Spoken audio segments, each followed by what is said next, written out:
주님, 제가 예수 믿고 침례를 받은 이후에, 성령 체험을 한 이후에 제가 예수님처럼 살게 도와주시옵소서. 내가 하는 게 아니라 진리이신 성령님이 하게 주시옵소서.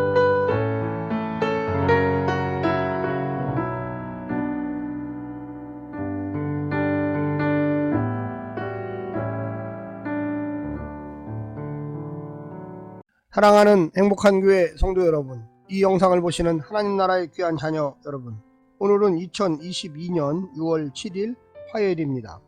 오늘 본문에서는 다윗이 사울의 딸 미갈과 결혼하여 사울의 왕의 사위가 되는 과정을 기록하고 있습니다.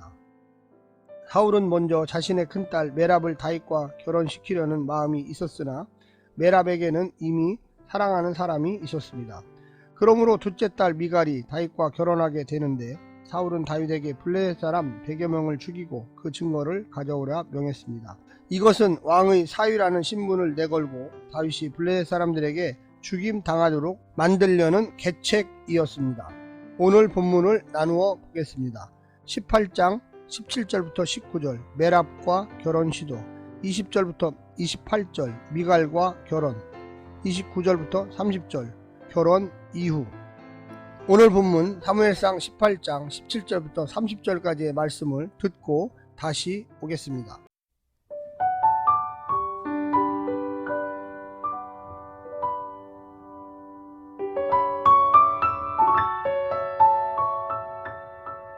사울이 다윗에게 이르되 내 맏딸 메랍을 내게 아내로 주리니 오직 너는 나를 위하여 용기를 내어 여호와의 싸움을 싸우라 하니 이는 그가 생각하기를 내 손을 그에게 대지 않고 블레셋 사람들의 손을 그에게 대게 하리라 함이라.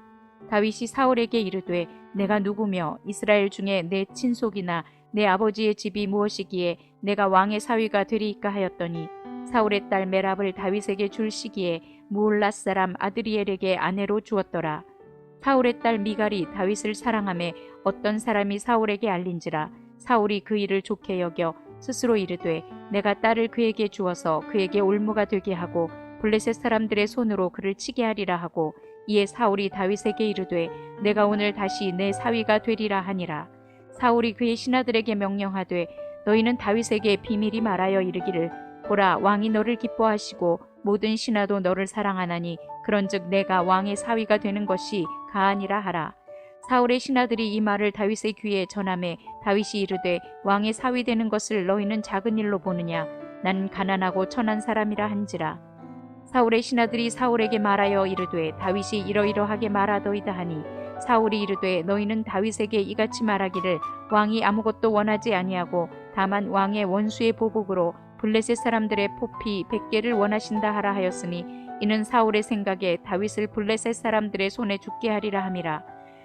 사울의 신하들이 이 말을 다윗에게 아뢰매 다윗이 왕의 사위 되는 것을 좋게 여김으로 결혼할 날이 차기 전에 다윗이 일어나서 그의 부하들과 함께 가서 블레셋 사람 200명을 죽이고 그들의 포피를 가져다가 수대로 왕께 드려 왕의 사위가 되고자 하니 사울이 그의 딸 미갈을 다윗에게 아내로 주었더라.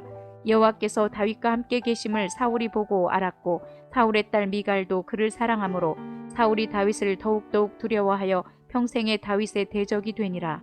블레셋 사람들의 방백들이 싸우러 나오면 그들이 나올 때마다 다윗이 사울의 모든 신하보다 더 지혜롭게 행하매 이에 그의 이름이 심히 귀하게 되니라.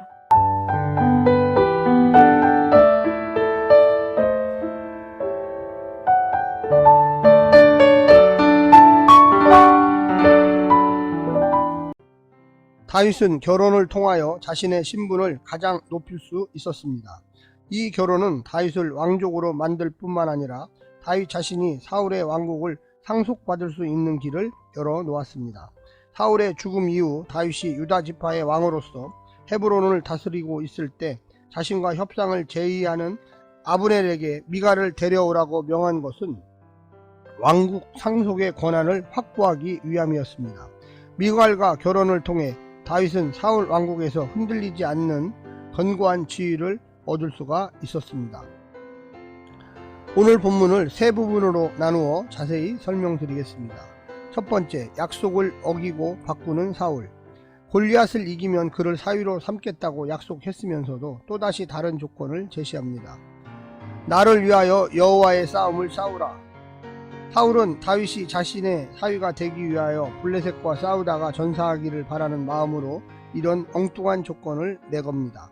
다윗이 이런 의도를 알았는지 몰랐는지는 분명하지 않지만 다윗은 자신의 자격 없음을 내세워 왕의 사위가 되라는 권고를 거절합니다. 그의 겸손이 그를 살린 것입니다. 두 번째는 아내를 얻기 위해 전투하는 다윗. 미갈이 다윗을 사랑하는 줄 안 사울은 딸의 그의 순수한 사랑마저 정적 다윗을 제거하는 데 이용하려고 합니다. 자신은 왕의 사위가 될 자격이 없다는 다윗의 겸손마저 이용하여 그의 목숨을 위태롭게 할 만한 터무니없는 신부값을 요구하고 있습니다. 혼자서 블레셋 사람 100명의 양피를 귀한 아내 가져오라는 요구를 지키기는 어렵습니다. 하지만 다윗은 결국 그 2배의 승리를 거두어 사울에게 바칩니다. 사울의 시기가 다윗을 향한 병적인 의심을 낳았습니다. 세 번째, 마지막으로 다윗을 두려워하는 사울. 사울은 여호와 하나님께서 다윗과 함께 하시는 것을 보았고 미갈도 그를 사랑하고 그의 모든 신하들보다 더 지혜롭게 행동하는 것을 보고 다윗을 더욱더욱 두려워하게 됩니다. 그는 평생 곁에 있는 사위이자 군대 대장이자 수금을 타서 자기에게서 악령을 내쫓아준 자를 평생의 대적으로 여기는 우를 범하게 됩니다. 사울이 믿고 있고 갖고 싶어하는 것은 여호와 하나님이 아니라 자신의 왕권이기 때문입니다. 사랑하는 성도 여러분, 우리가 신앙인으로서 누구의 신임을 받아야만 하겠습니까? 누구를 두려워해야만 하겠습니까? 오늘 하루도 깊이 생각해 보시고 하나님의 놀라운 축복 가운데 사시기를 간절히 부탁드립니다. 샬롬.